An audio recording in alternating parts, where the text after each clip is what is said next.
Hello student, स्वागत है आप सभी का एक बार फिर से हमारे इस ऑफिशियल यूट्यूब चैनल में जिसका नाम है एसोल सॉल्यूशन। मैं चंदन कुमार हाजिर हूँ आप सभी के सामने अपनी एक और नई वीडियो के साथ। सो गाइस, आज की इस नई वीडियो में हम बात करेंगे वे सभी स्टूडेंट्स के लिए जो लोक प्रशासन को एज अ सब्जेक्ट पढ़ रहे हैं, चाहे वो 5th सेमेस्टर के स्टूडेंट्स हैं दिल्ली यूनिवर्सिटी में एसयूएल के, एनसीवैप के, या किसी भी रेगुलर कॉलेज के स्टूडेंट हैं, या इसके अलावा देश के तमाम किसी भी यूनिवर्सिटी में चाहे वो ग्रेजुएशन या पोस्ट ग्रेजुएशन के स्टूडेंट्स हैं। अगर उन्हें लोक प्रशासन एज अ सब्जेक्ट पढ़ना है तो आज की जो ये नई वीडियो है ये उन सभी स्टूडेंट्स के लिए मोस्ट इंपॉर्टेंट रहने वाली है। इसके अंदर हम बात करेंगे लोक प्रशासन के जो क्षेत्र हैं, स्कोप ऑफ पब्लिक एडमिनिस्ट्रेशन, इसके बारे में बात करेंगे।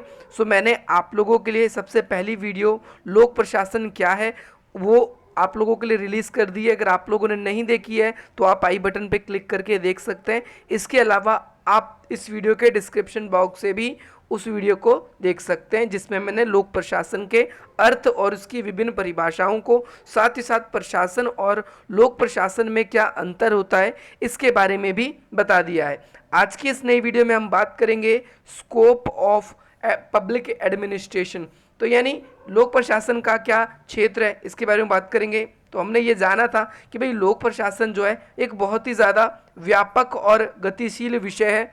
लोक प्रशासन एक इतना ज़्यादा इम्पॉर्टेंट विषय है क्योंकि आज की जो ये प्रशासनिक व्यवस्था प्रत्येक देश है वो इसी के हिसाब से चलाई जाती है। और इसीलिए अगर हम देखें तो भाई लोक प्रशासन का जो क्षेत्र है उसको थोड़े शब्दों में समझाना बहुत ही ज़्यादा कठिन काम हो जाता है। इसके लिए बहुत सारे विद्वान हैं, उन्होंने लोक प्रशासन को अपने अपने ढंग से परिभाषित करने की कोशिश करी है।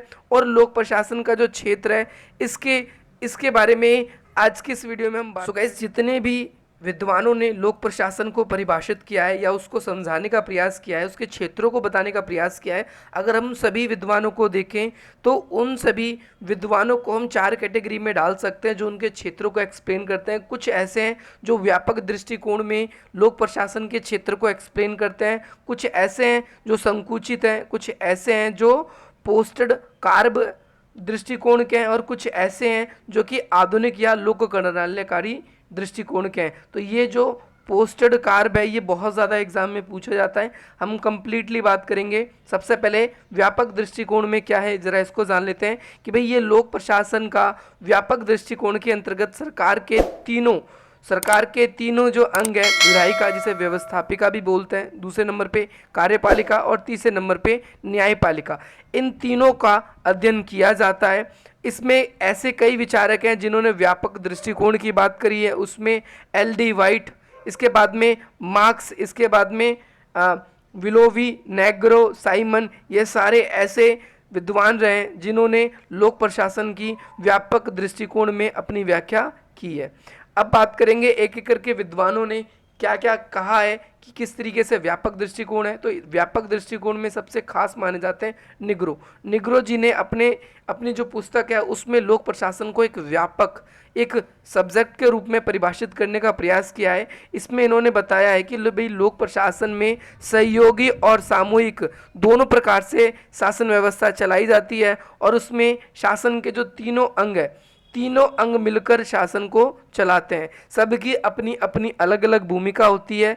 हर एक प्रत्यक्ष या अप्रत्यक्ष रूप से राजनीतिक जो प्रक्रिया होती है शासन की, उसमें हर कोई क्या करता है, अपनी भूमिका निभाता है। इसके साथ साथ सेवा, निजी समूह और व्यक्तित्व से जुड़े हुए नीति का निर्धारण भी। सो गाइस, अगर हम व्यवहारिक रूप से देखें तो भाई व्यवहारिक रूप से लोक प्रशासन एक महत्वपूर्ण सिर्फ क्षेत्र ही नहीं है बल्कि ये हमारे समाज और सोसाइटी, हमारे इसका भी एक अभिन्न अंग है, ये नेग्रो जी का कहना है। इसके साथ संकुचित दृष्टिकोण है, वो क्या कहता है, वो कहता है कि भाई व्यवहारिक रूप से जो लोक प्रशासन है, जो संकुचित दृष्टिकोण रहते हैं, उनका क्या कहना है, उनका कहना है कि भाई लोक प्रशासन जो है सिर्फ और सिर्फ लोगों के शासन प्रशासन का ही संबंध है, और इसका सिर्फ अर्थ जो है वो कार्यपालिका की एक राजनीतिक शाखा से जुड़ा हुआ है। सिर्फ कार्यपालिका के जो हम क्रियाकलाप हैं अगर सिर्फ उसका अध्ययन करें तो हम लोक प्रशासन को अच्छी तरीके से समझ सकते हैं जो संकुचित दृष्टिकोण रखते हैं। इसमें से एक विचारक हैं जिनका नाम है साइमन और दूसरा है आपका लूथर गुलिक। इन दोनों विचारकों ने संकुचित दृष्टिकोण के अंतर्गत अपनी बुकों में इसको व्यापक रूप से बताने का प्रयास किया है।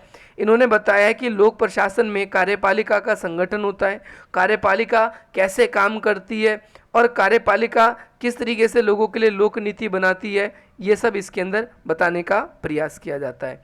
इस दृष्टिकोण से या इस दृष्टि से लोक प्रशासन का जो क्षेत्र है वो निम्नलिखित है, यानी 6 पॉइंट ऐसे हैं जिसके आधार पर लोक प्रशासन काम करता है, जो संकुचित दृष्टिकोण रखते हैं। इनका कहना है कि भाई लोक प्रशासन के अंतर्गत कार्यरत कार्यपालिका का अध्ययन किया जाता है। सबसे पहली बात आपको ध्यान रखना है कि भाई लोक प्रशासन के अंतर्गत कार्यरत कार्यपालिका का अध्ययन किया जाता है। नंबर 2, लोक प्रशासन जो है वो सामान्य प्रशासन की सभी समस्याओं से संबंधित होता है, यानी सामान्य जितनी भी समस्याएं हैं उन सभी से संबंधित होता है। इस भाग में प्रशासन की नीति और उनका निरीक्षक, उसका निर्देशन और नियंत्रण दोनों किया जाता है।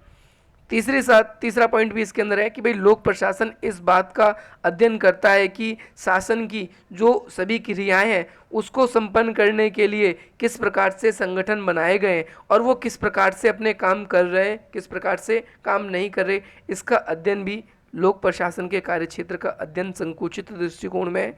चौथा पॉइंट है लोक प्रशासन के अंतर्गत प्रशासकीय उत्तरदायी, यानी जो भी कार्यपालिका के लोग हैं वो अपने कार्य को कर रहे हैं कि नहीं कर रहे, और साथ साथ उनकी जो नियुक्ति है वो जनता के प्रति जवाबदेही होगी, यानी जिसको भी नियुक्त किया जाएगा उस कार्य के लिए वो जनता के प्रति क्या होगा। 5th पॉइंट में आपको बताया गया है कि भाई जो लोक प्रशासन के अंतर्गत बजट या फिर करारोपण, यानी करारोपण मतलब जो कर है उसको लगाना या वित्तीय संबंधित प्रश्न का भी अध्ययन किया जाता है। नंबर 6 इसमें बताया गया इसके अंतर्गत इसमें प्रबंध तथा साधन उपकरण जुटाने के कार्य का भी अध्ययन आना चाहिए।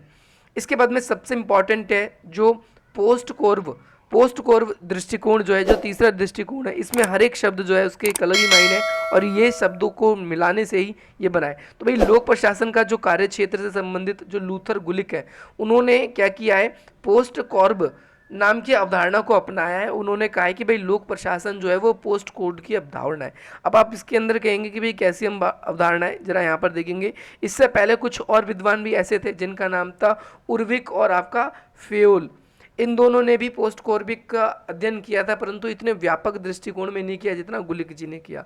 तो इसमें अगर आप स्पेलिंग देखोगे पोस्ट कॉर्ब की तो उसकी स्पेलिंग कुछ इस तरीके से है कि भाई पी से मतलब प्लानिंग यानी योजना बनाना, ओ का मतलब ऑर्गेनाइजिंग यानी संगठन बनाना, एस का मतलब स्टाफिंग मतलब कर्मचारियों की व्याख्या करना, डी का मतलब डायरेक्टिंग मतलब निर्देश करना, सी ओ यानी कोऑर्डिनेशन इसका मतलब होता है समन्वय स्थापित करना, और आर का मतलब होता है रिपोर्टिंग यानी रिपोर्ट तैयार करना, डी का मतलब होता है बजटिंग मतलब बजट तैयार करना। तो भाई कोई भी अगर हम लोक प्रशासन का कार्य कर रहे हैं तो उसके 6-7 भाग होते हैं और ये हर एक काम का पहले योजना बनाना जरूरी है, उसको संगठन में बांटना लोगों के बीच में, उनके कार्य जो भी लोग काम करेंगे उनका चयन करना, उनको कुछ ना कुछ निर्देश देना, समन्वय स्थापित करना, उनकी रिपोर्ट तैयार करना और लास्ट में उनको फाइनेंशियली।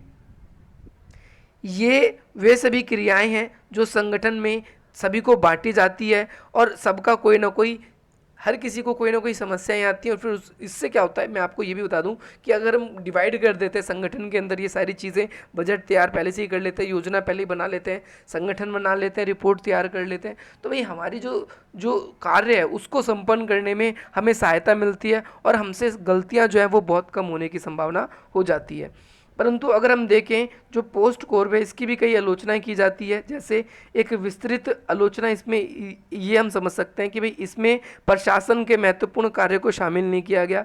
इसके अलावा निर्माण, मूल्यांकन और लोक संपर्क जैसे विषय भी इसके अंदर शामिल नहीं किए गए हैं। आई होप आपको ये भी क्लियर हो गया होगा।